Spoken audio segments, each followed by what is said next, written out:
ആലപ്പുഴ കാർത്തികപ്പള്ളിയിൽ വീട്ടമ്മയ്ക്ക് നേർക്കാക്രമണം. ചുടുകാട്ടുപറമ്പ് കോളനിയിൽ രാജനാണ് കോടാലി ഉപയോഗിച്ച് വീട്ടമ്മയെ ആക്രമിച്ചത്. ഇയാൾ മദ്യപിച്ച് സ്ഥിരം പ്രശ്നമുണ്ടാക്കുന്നയാളാണെന്ന് നാട്ടുകാർ പറയുന്നു. പ്രതിയെ തൃക്കുന്നപ്പുഴ പോലീസ് കസ്റ്റഡിയിലെടുത്തു.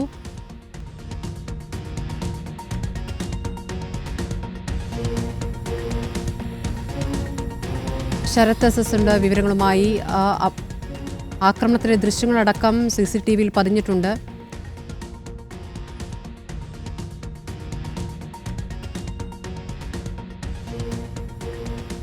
ശരത്, ഈ വീട്ടമ്മയ്ക്ക് പരിക്ക് ഗുരുതരമാണോ? ഇതെന്താണ് സംഭവം? ഇയാൾ എന്തിനാണ് ഇവിടെ ആക്രമിച്ചതെന്നാണ് മനസ്സിലാക്കാനാകുന്നത്? കൃതി അതായത് ഈ കഴിഞ്ഞ 25-ാം തീയതി, അതായത് 2 ദിവസം മുൻപാണ് ഈ ഒരു സംഭവം നടക്കുന്നത്. ആലപ്പുഴ കാർത്തികപ്പള്ളിയിലായിരുന്നു.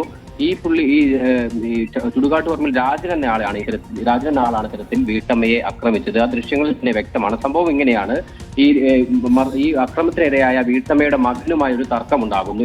ഈ രാജൻ എന്നയാൾ സ്ഥിരം ആ പ്രദേശത്ത് മദ്യപിച്ച് പ്രശ്നമുണ്ടാക്കാറുള്ള ആളാണ്. അത്തരത്തിൽ 25-ാം തീയതി ഇദ്ദേഹം ഇത്തരത്തിൽ നാട്ടുകാരുമായി ഉൾപ്പെടെ പ്രശ്നമുണ്ടാകുന്നു. തുടർന്ന് ഈ വെട്ടേറ്റ വീട്ടമ്മയുടെ മകനുമായിട്ടായിരുന്നു ആദ്യം പ്രശ്നമുണ്ടായത്. പിന്നീട് മകൻ ഓടി രക്ഷപ്പെടുന്നു. പിന്നാലെ ഇത്തരത്തിൽ തൊട്ടു സമീപം ഉണ്ടായിരുന്ന വീട്ടമ്മയ്ക്ക് നേരെ ഇദ്ദേഹം തിരിയുകയും കോടാലി ഉപയോഗിച്ച് ഈ വീട്ടമ്മയെ ഇദ്ദേഹം വെട്ടുകയുമാണ് ഉണ്ടായത്. പക്ഷേ കോടാലിക്ക് വലിയ മൂർച്ചയില്ലാത്തത് കൊണ്ട് തന്നെ വലിയ പരിക്കുകളൊന്നും തന്നെ ഇല്ലാതെ ഇവർ രക്ഷപ്പെട്ടു എന്നുള്ളതാണ് പറയാനുള്ളത്.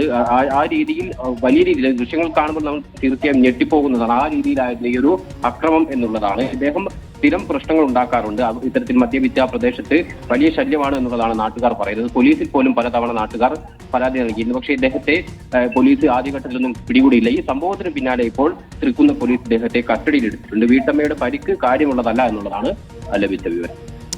ശരത് വിവരങ്ങൾ നൽകിയത്.